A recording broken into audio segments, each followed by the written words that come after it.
Hi, good morning at nandito tayo muli, no?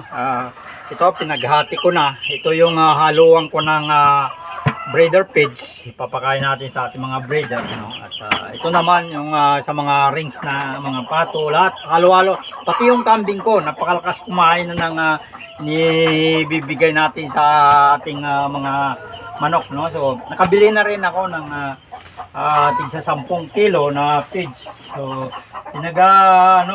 inahalo ko ito sa mga sa ng saging natin na tadtad ko, no? So, para ito yung paraan natin, no? Makakuha tayo, makatipid tayo kahit papaano ng konti, no? So, ito, haluan na natin ang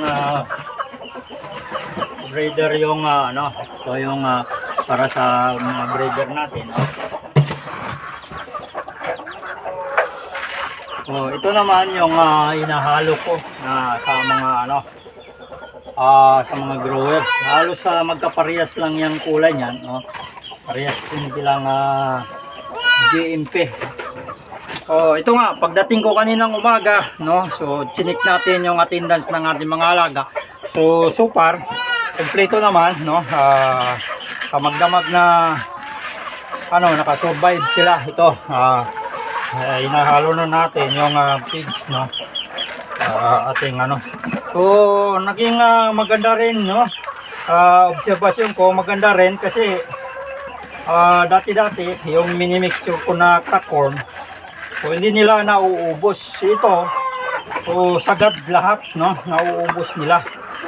So nagiging healthy pa sila dahil vegetarian na yung aking mga alaga. So ito naman yung para sa natin, no?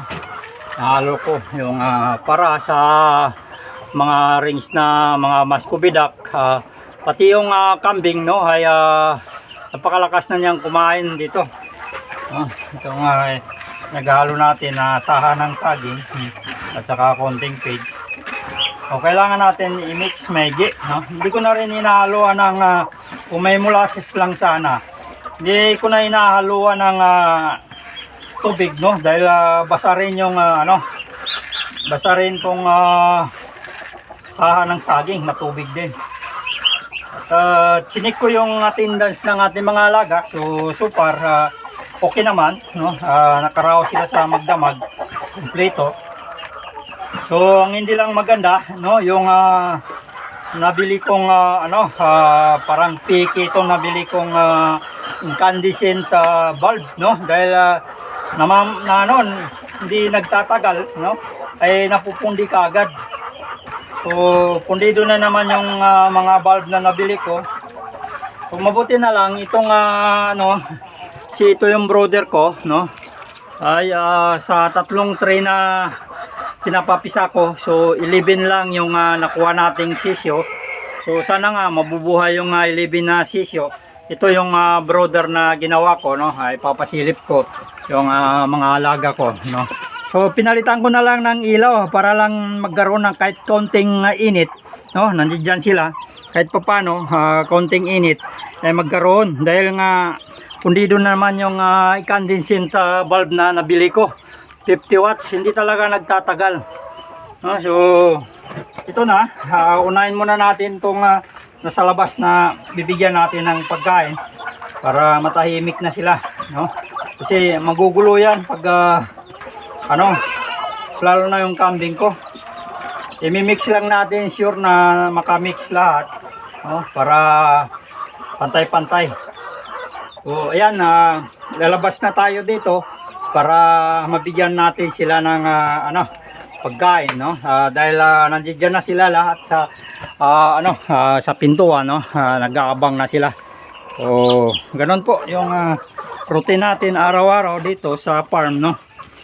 So labas na tayo dito para mabigyan sila ng pagkain, no? So ayan na, nandiyan na yung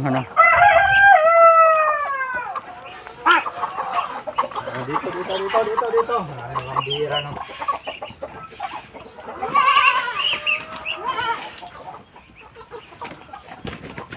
dito kayo, dito. Para makita kayo ng mga viewers. Para maawa sila, mabigyan kayo ng pagkain. Baka may mabuting puso. Magbibigay na lumabas na naman itong mga ano na ito, tarantado talaga mga bahala kayo muna dyan. Lumalabas kayo eh, dyan kayo. Sunod dyan.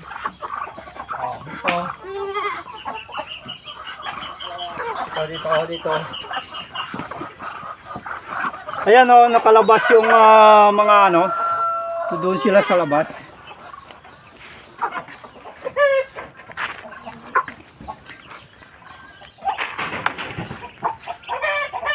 So ngayon, ibigyan natin yung mga nakakulong dito, no? Bibigyan natin yung mga nakakulong dito. Yan. Meron na tayong namatay na tandang, no? Sinipon siya. So kita kong malungkot, medyo parang nangihina. So hindi ko na ginamot, no? Sinintensyahan ko na kagad.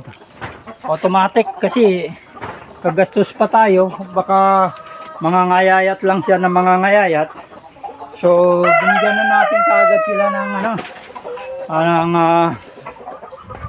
kanilang so dito ibigyan mo na, so, mamaya na lang kayo kasi mga behave naman kayo. Ito muna, ito mga magugulo yung munay natin.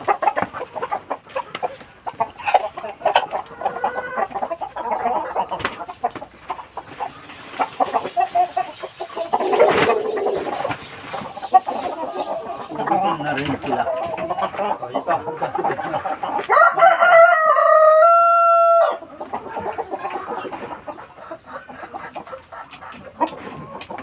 Okay, so good. Okay naman, kompleto sila. Yung sa kabila naman, bibigyan natin.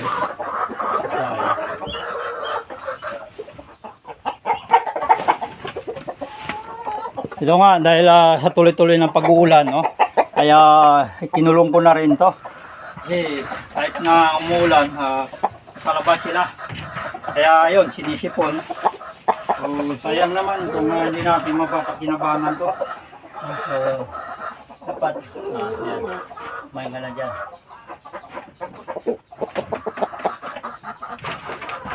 So, na lang natin to sa ano.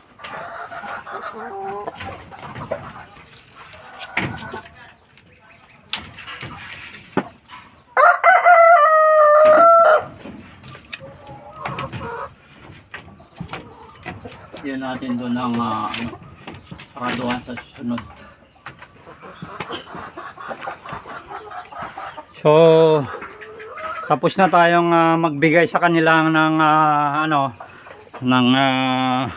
pagkain itong mga alaga natin sa labas. So ito naman bibigyan natin itong mga breeder, dahil nangihingi na, nangihingi na sila ng pagkain, i-mix muna natin uli.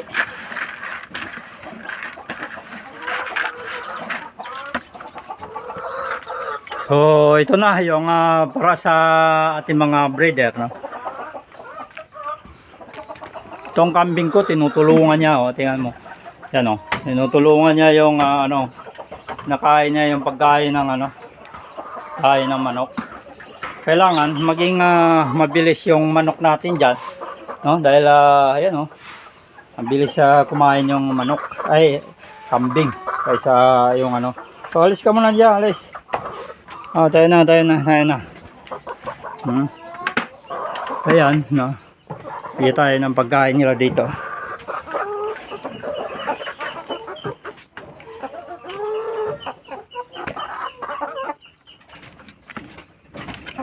So meron na tayong isang itlog diyan, Meron naman pala kayo sa pagkain dito. So inaantay talaga nila yung nibibigay natin na may page pa sila dito, kaya inaantay nila yung binibigay natin ng pagkain nila. Ano, meron pa silang pagkain dito. So ayan, may itlog na tayong nakikita dyan, no? Nakikita ninyo yung itlog, no? Ayan. So isa pa lang. Doon naman tayo sa BPR. Dahil naririnig na natin yung kanilang pag-iingay dyan, no?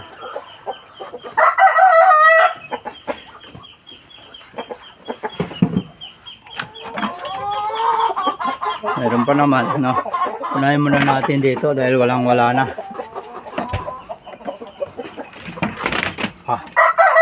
Nabigyan ka na eh. Tayo na.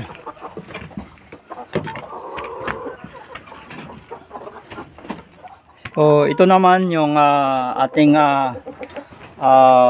mga alagang Rhode Island, no? Yan, nakikita po ninyo. Mababait rin to, hindi sila mailap. Ayan. So, ayan, bigyan na natin sila. Ayan.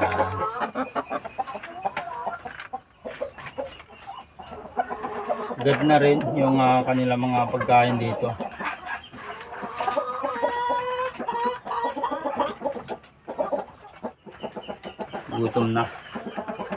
Gutom na kayo. Sige, kumain kayo at magbigay kayo sa atin ng maraming itlog. Nilalagyan ko rin tong feeder nila para meron silang reserva.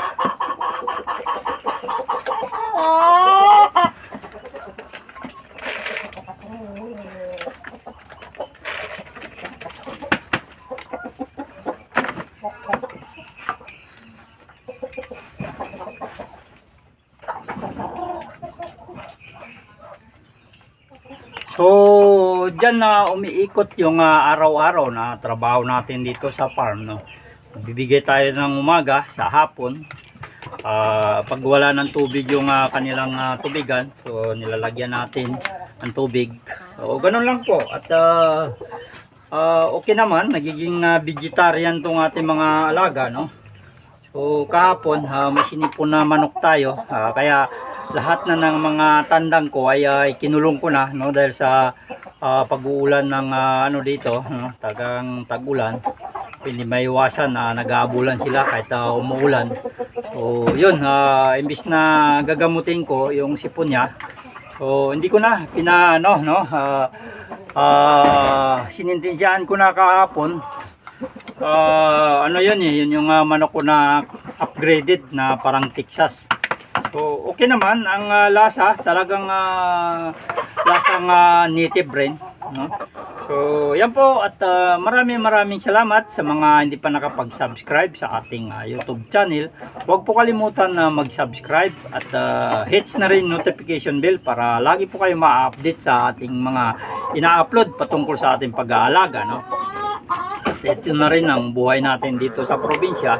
So kailangan lang natin na pag-aaralan, tuloy-tuloy tayo nag-aaral ng kanilang mga alternatibo na pagkain, dahil nga yan yung pinakamalaking gastusin natin, itong pagbibigay ng pagkain nila, no? Dahil siyempre malaking gastusin yung pagkain para sa kanila, no? So nakaka-produce na rin tayo ng pakunti-kunti na itlog, no? So itinaas ko na rin yung presyo ng itlog na binibenta ko nung una ay tigil 5 piso lang. So kasi mga first timer pa lang, no, pinatikim ko lang sila. So ngayon tinaas ko na ng 7 pesos. Mura pa rin yun, no, kumpara sa bibili natin sa labas. So yan po, at maraming salamat sa inyong panonood.